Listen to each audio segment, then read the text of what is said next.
બાળકોના નાસ્તામાં છેતરપિંડી. જી હા, એક સમય હતો માતા બાળક માટે જાતે નાસ્તો તૈયાર કરતા. સવારે ભાખરી કે પછી આગલી રાત્રે બાળક માટે માતા રોટલો બનાવી રાખતી. ગરમા ગરમ નાસ્તો આપતા, પૌષ્ટિક નાસ્તો બાળકોને આપવામાં આવતો. પણ ફાસ્ટ ફૂડના જમાનાની અંદર કદાચ માતાઓ પાસે પણ એટલો સમય નથી. અને એ જ કારણ છે કે આપણે તમામ લોકો જાણીએ છીએ, સવારે બાળકોને, ખાસ કરી સ્કૂલમાં વહેલી સવારે બાળકો જતા હોય ત્યારે માતા તેમને ડાઇનિંગ ટેબલ પર દૂધની સાથે કુરકુરા, કોર્નફ્લેક્સ કે મ્યુસલી દૂધની સાથે આપે છે. અને એ વિચારીને આપે છે કે તે સુપર હેલ્ધી નાસ્તો પીરસી રહ્યા છે. પરંતુ અમદાવાદની કન્ઝ્યુમર એજ્યુકેશન એન્ડ રિસર્ચ સેન્ટરે દેશમાં વેચાતી 16 લોકપ્રિય બ્રેકફાસ્ટ સિરિયલ બ્રાન્ડ્સ પર તાજેતરમાં જ એક રિસર્ચ કર્યું છે અને તેમાં ચોંકાવનારા તારણો આવ્યા છે. અને એ તારણો આંખ ખોલનાર છે. પેકેટ પર મોટા મોટા દાવા અને અંદર અસલી પોષણ વચ્ચે આકાશ પાતાળનો તફાવત છે. CRCના અભ્યાસ મુજબ જે મ્યુસ્લીને હાર્ટ હેલ્ધી કહીને વેચવામાં આવે છે તેમાં પ્રતિ 10 ગ્રામે 2.6 ગ્રામથી લઈને 19 ગ્રામ સુધીની શુગર આવે છે.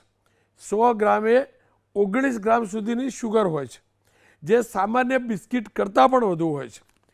એક જાણીતી બ્રાન્ડે તો શુગર ફ્રી લખ્યું હતું, પણ એની જ કવરની પાછળ ન્યુટ્રિશન લેબલમાં 2.91 ગ્રામ શુગર છુપાયેલી હતી. હાઈ ફાઈબરના નામે વેચાતી પ્રોડક્ટમાં માત્ર 1.8 ગ્રામ જ ફાઈબર નીકળ્યું હતું. આ રિસર્ચમાં એ પણ સામે આવ્યું છે કે બાળકોના ફૂડમાં પ્રતિ 100 ગ્રામ 22 ગ્રામ જેટલી શુગર હોય છે. જે રોજ બાળકો આ પ્રકારનો નાસ્તો કરે અને દિવસની શરૂઆત જ આ પ્રકારની ખાંડથી શરૂ થાય તો બાળકોને વધુ મીઠું ખાવાની ટેવ પડે છે, જે દાંતની પણ સમસ્યા સર્જે છે, અન્ય સમસ્યાઓ પણ સર્જે છે. સાથે જ આપણે તમામ જાણીએ છીએ કે આ પ્રોટીનયુક્ત ખોરાક હોય, આ હોય, દાવા થાય છે. દાવા ખોટા છે એવું નથી કહેવા માગતો, પણ હાઈ પ્રોટીન કે નો શુગર એડેડ જેવા મોટા દાવાઓને આંખ બંધ કરી દઈને તમે પ્રોડક્ટ ન ખરીદશો, બાળકને ન પીરસશો. જ્યારે ખરીદી કરો છો ને ત્યારે પેકેટની પાછળ આપેલા ન્યુટ્રિશન ફેક્ટ્સ ચોક્કસથી વાંચજો અને સમજજો, અને અલગ અલગ બ્રાન્ડ સાથે એમાં પોષણ તત્વોની તુલના પણ કરજો. ખેર, આ જ મુદ્દે રિસર્ચ બાદ CRCના ડેપ્યુટી જનરલ મેનેજર અનુષા અય્યરે શું કહ્યું એ પહેલાં સાંભળી લઈએ. Out of the 10 mostly brands આપણે એવું વિચારીએ છીએ કે મલ્ટીગ્રેન છે, ઓટ્સ અને ઓલ ધોઝ ગુડ થિંગ્સ, તો એ બહુ સારું હશે. બટ એકચ્યુઅલમાં એમાં શુગર લેવલ બહુ હાઈ હતું. લોટ ઓફ ધેમ ક્લેમ્ડ કે ઝીરો એડેડ શુગર, બટ એમાં શુગર સબસ્ટિટ્યૂટ્સ બી હોય છે, કે પછી એ લોકો એવું કહે છે નો રિફાઇન્ડ શુગર. બટ એનું અર્થ એ નથી કે એમાં કોઈ શુગર નથી. એ લોકો જેગરી કે બીજા બધા ટાઈપ ઓફ શુગર વાપરે છે. And the sugar levels is much higher than recommended level. Again જે નટ્સ કે એનું સીડ્સનું એ લોકો ક્લેમ કરે છે કે this is full of nuts and goodness of nuts and seeds, એ બહુ ઓછી માત્રામાં હોય છે. And secondly, because the product is highly processed, તો પ્રોસેસ્ડ ફૂડમાં તમે નટ્સ કે સીડ્સનું કેટલું જ બેનિફિટ બતાવી શકો છો, કે કેટલું એનાથી તમને બેનિફિટ મળે, એ બહુ ઓછું છે. સો મૂળ મુદ્દાની વાત એ છે કે કન્ઝ્યુમર્સ જ્યારે આવી બધી વસ્તુઓ ફ્રન્ટ ઓફ પેક જોઈને લે છે ખરીદતી વખતે, તો એવું ના વિચારે કે અરે આ બહુ હેલ્ધી છે તો આપણે ખાઈ શકીએ કે આપણા બાળકોને બી આપી શકીએ. હું જરાય નથી કહેતો, અને મારો એવો કોઈ અભ્યાસ કે રિસર્ચ પણ નથી કે આ પ્રકારનો નાસ્તો ન કરવો જોઈએ. પણ જે રિસર્ચ આવ્યું છે એ આપ તમામની સમક્ષ મૂકું છું, એક્સપર્ટ સાથે ચર્ચા કરીને મૂકવા માગું છું. ડૉક્ટર યોગેશ ગુપ્તાજી સિનિયર ફિઝિશિયન છે અને શ્વેતા નાગર ડાયટિશિયન અને ક્લિનિકલ ન્યુટ્રિશનિસ્ટ છે. શ્વેતાબેન, આપનાથી જ વાતની શરૂઆત કરવી છે. આ જે રિસર્ચ, એની અંદર જે તારણો આવ્યા છે તેને આપ કેવી રીતે મૂલવો છો? બાળકો માટે ખરેખર હેલ્ધી ફૂડ છે કે આંખ બંધ કરીને ન ખરીદવું જોઈએ? સો એઝ પર આજકાલનું જે આપણે માર્કેટ જોઈએ છે, બહુ જ બધા brands every day there are new brands અને મારું વોટ્સએપનું ઇનબોક્સ જે છે એ ફૂલ હોય છે with lots of product catalog claiming that to be healthy. So I don't say as you rightly said કે હું એવું નથી કહેવા માંગતી કે બધા જ પ્રોડક્ટ ખરાબ છે કે ખોટા છે, but yes label reading is must and most of the well known brands do claim that they are healthy on the top of the product, but then on the back side जब आप ingredients देखते हो, જ્યારે તમે ingredients જોવો છો ત્યારે એમાં તમને hidden sugars, additives, you will also find some stabilizers and acid regulators which are not healthy. So it's not just about sugar that we should be talking, or it's not just about the total calories that product gives. It also has lot many additives which is going into your kid's stomach in the name of healthy product. So I will definitely recommend કે તમે healthy product ઠીક છે તમે આપો છો, તમારી પાસે time crunch છે and you wish to feed your child healthy, but then always read the label. અગર એ ઇન્ગ્રીડિયન્ટમાં પહેલા બેમાં if they are claiming that it is high on protein and if they are claiming that it is high on oats or nuts, make sure that first 2 લાઇનમાં એ ઇન્ગ્રીડિયન્ટ્સનું નામ આવવું જ જોઈએ. If the ingredient falls like oats biscuit છે અને એમાં ઓટ્સ બિસ્કિટ છેલ્લા 5માં ફોલ કરતું હોય તો it is a very less percentage that has been added in the product. So educating and helping the parents understand the label is what I feel can help, because products આવવાના બંધ નથી થવાના. શ્વેતાબેન, જેટલા પણ મેં તો જીવનમાં ક્યારેય ખરીદ્યા નથી અને માર્કેટમાં જોયા પણ નથી, પણ જેટલા પણ મારી જોડે વિઝ્યુઅલ આવ્યા તો એ બોક્સ જે છે રૂડું રૂપાળું બોક્સ હોય, હેલ્ધી બેબી બતાવેલું હોય, નટ્સ બતાવેલા હોય અને બધું લખેલું હોય. તમે કીધું હોય આપ જે કહો છો બેક સાઈડ લખેલા હોય અને પણ ઝીણા અક્ષરે લખેલા હોય. જો 42 આવી ગયા હોય તો એ મા બાપ તો વાંચી પણ ના શકે. તમારો અનુભવ શું કહે છે? શું માત્ર એટલે પેલા દિખાવે પે ન જાય એ ખેલ છે ખરેખર? યસ, એકચ્યુઅલી દિખાવે પે ના જાઓ, અપની અકલ લડાઓ. સો ઘણીવાર એવું હોય છે કે many like you said that they are not able to read also properly, right? પણ અને ઘણીવાર અવેરનેસ બી નથી હોતી કે આ ઇન્ગ્રીડિયન્ટ મારા છોકરા માટે બરાબર છે કે નથી. સો આઈ નોર્મલી એકદમ સિમ્પલ સજેશન મારે આમાં આપવું હોય ને કે લેમેન પર્સન ઓલ્સો કુડ અન્ડરસ્ટેન્ડ, કે હું હંમેશા કહું કે તમે કોઈ પ્રોડક્ટ આવી રીતે હેલ્ધી છે કરીને બાય કરવા જાઓ છો તો બાય કરતાં પહેલાં just read the ingredients. If you think that એ ઇન્ગ્રીડિયન્ટમાંથી 5 ઇન્ગ્રીડિયન્ટ મને બોલતા પણ નથી આવડતા અને મને ખબર બી નથી એ શું છે, just put that back on the shelf. That is my suggestion. અચ્છા, બધા જે નટ્સની વાત કરાય છે કે આ હશે, પેલા હશે, પેલા હશે, આ સીડ્સ હશે, ખરેખર એવું હોય છે ખરું? અને તમે શું માનો છો? જેવી રીતે CRC તરફથી કહેવાયું કે પ્રોસેસ નટ્સ કરતાં રો નટ્સ સારા. કરેક્ટ. સો પ્રોસેસ કરતાં ઓલવેઝ રો જે તમે ઘરે કિરાણાથી કે કોઈ સારી ડ્રાયફ્રૂટની શોપથી લાવો and then you soak it and preserve it in a right condition, that nuts are always healthy than what you find it the processed products. Because જો processed productમાં તમે જોશો ને એની shelf life કેટલી હોય છે? Shelf life would be around 6 months or 1 year. So imagine કે કોઈ product જો તમારા શેલ્ફ પર 1 વર્ષ માટે સારું રહેતું હોય તો એ એમને તો નથી રહેવાના. હવે તમે અખરોટ ફ્રેશ લાવશો તો 1-1.5 મહિનામાં રેન્સિડ થઈ જાય છે, પણ એ જ અખરોટ જો તમારા કોઈ બિસ્કિટમાં હશે કે કશાકમાં હશે તો obviously they are processed and they are coated with some kind of a fat કે એ જલ્દી રેન્સિડ ના થાય, right? So always try to go raw and don't trust on that product કે okay it is rich in nuts, and એમાં પછી નટ્સનું portion બી બહુ જ ઓછું હોય, 10-20% હોય અને બાકીનું 80% તો બીજું જ કંઈક હોય, right? I can't label, I can't name the brands, but there are very famous brands who does this. કે એમાં પછી રાગી કીધું હોય તો રાગી તો ખાલી 10% જ હોય, બાકી મેદો જ હોય, right? So same thing goes with nuts also. So I always suggest that if you are even looking to feed your child, કે ઘણાનો એ ક્વેશ્ચન હોય છે, લાઈક મારા પાસે જે ક્લાયન્ટ્સ આવતા હોય છે એમના છોકરાઓનું એ જ ટ્રબલ હોય છે કે એમને ડ્રાયફ્રૂટ્સ ભાવતા જ નથી, એસ્પેશિયલી જે હેલ્ધી છે બદામ, અખરોટ, અંજીર એમને ભાવતા જ નથી. તો મેડમ કેવી રીતે ખવડાવે? આ પ્રોડક્ટમાં પ્રોટીન બારમાં બધું છે તો હું એ આપી દઉં? So I always suggest that as a parent, I am also a parent, so I also face the same challenge, but as a parent મારું એક જ સજેશન છે that you have to come with some innovations. So weekendsમાં you can make some fresh dry fruit laddus જે 15 દિવસ 20 દિવસ સુધી તમે ચલાવી શકો છો. તો તમારે એક જ દિવસ મહેનત કરવાની છે, એના માટે તમે please ready to it products માટે એનું સપોર્ટ ના લો પ્લીઝ.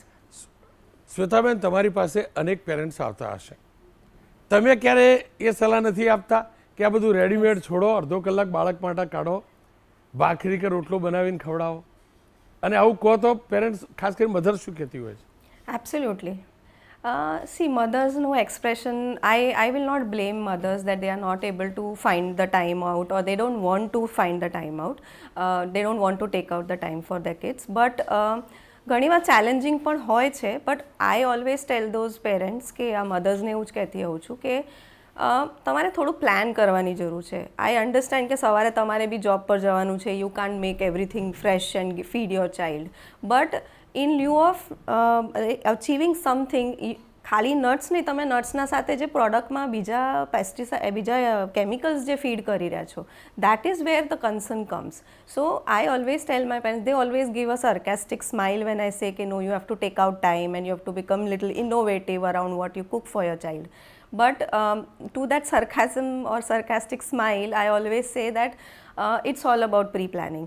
So જેમ મેં કીધું લડ્ડુ છે તો તમે સન્ડે તમારી પાસે ટાઈમ હોય, બટ નાવ ડેઝ લાઈફસ્ટાઈલ આપણી એવી થઈ છે કે એક દિવસ મળતો હોય એમાં આપણે શોપિંગ કરવા કે પિક્ચર જોવા અને બહાર ખાવામાંથી જ ઉપર નથી આવતા. So it's all about the life priorities. If your kid is actually a priority, I would always say that don't show your love in the name of ready-made products.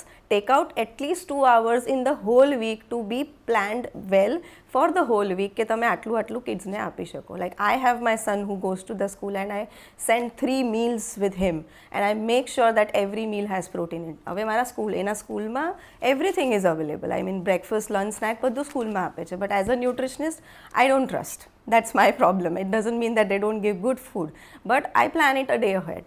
So એ રીતના suggestions, I practice what I preach and I also tell my parent patients that you have to do that. એની સિવાય કોઈ બીજો આપણા પાસે option નથી. શ્વેતા, આપનો ખૂબ ખૂબ આભાર.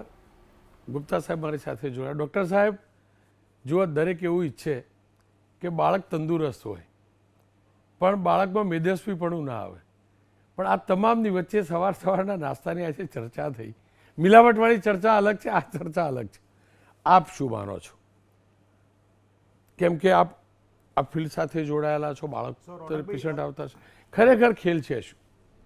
આપણે છેલ્લા 2-2.5 વર્ષથી જે ચળવળ ચલાવતા હતા ને, એ નાના વેપારી કે નાના બિઝનેસમેન કે નફાખોરાવાળા કે લારી ગલ્લા ઉપર ચાલતું હતું કે માવો છે કે આ છે તે છે દૂધ છે, એટલે એ 150,000 લોકોને અસર કરતું હતું. પણ આજે જે આપણે વાત કરવા જઈ રહ્યા છે ને, એ લાખોની કરોડો લોકોના હેલ્થ જોડે ચેડા કરતી હોય ને એ વસ્તુ પર વાત કરવા જઈ રહ્યા છે.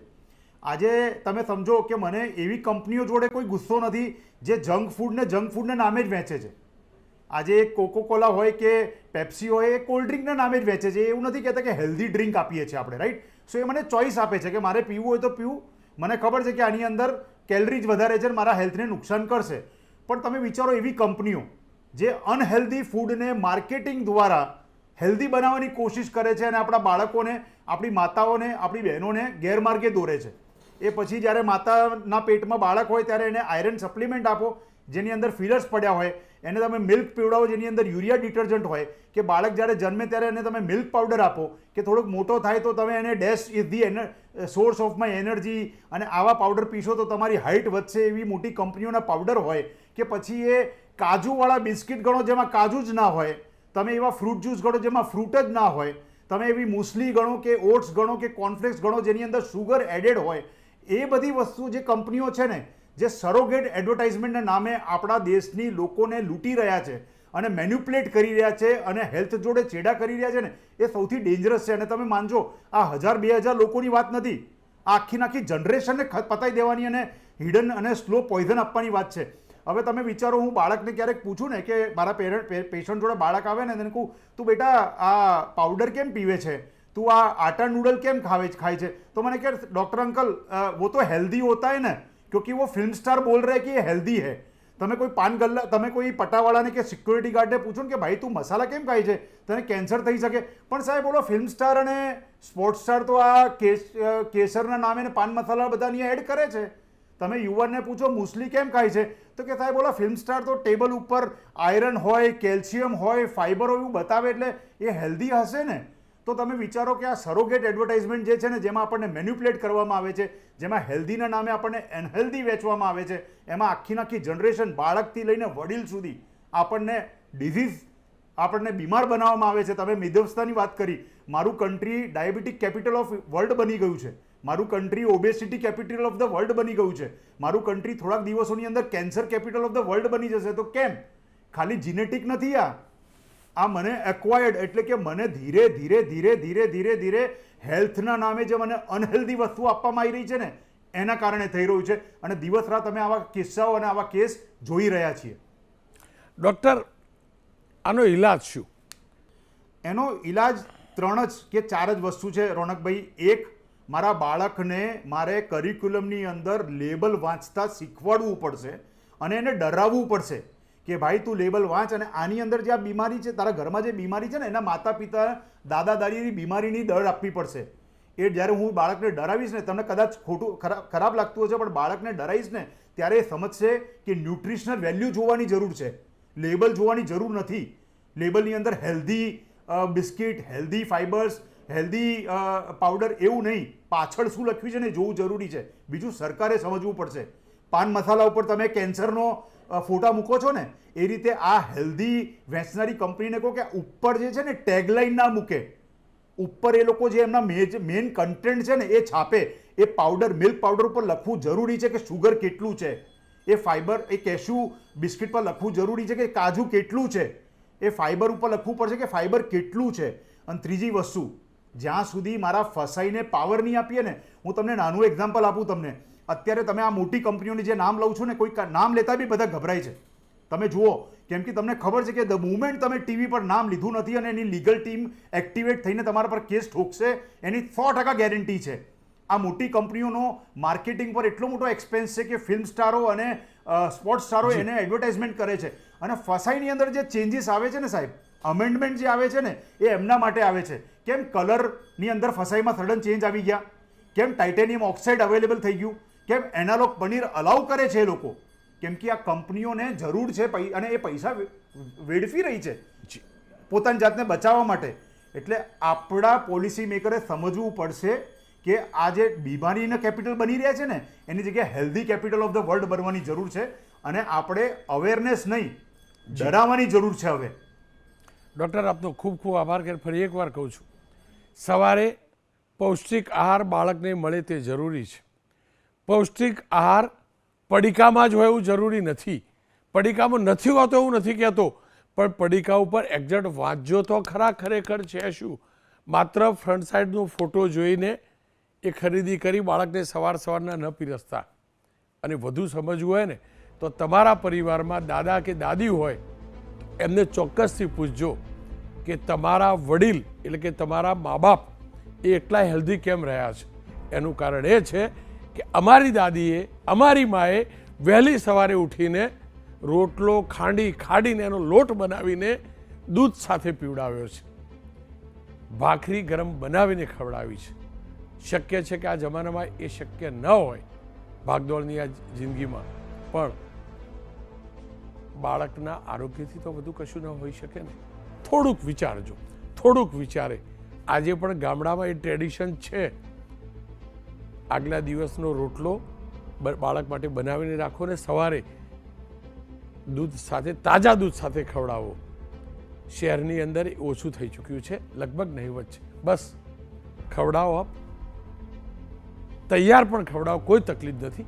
પણ એકવાર ખાલી વાંચજો, નજર મારજો કે ખરેખર અંદર કન્ટેન્ટ છે શું. અને કદાચ સમજ ન હોય તો તમારા પરિચિત હોય ડૉક્ટર, એને પણ પૂછજો કે આ ખરેખર હેલ્ધી છે કે નહીં.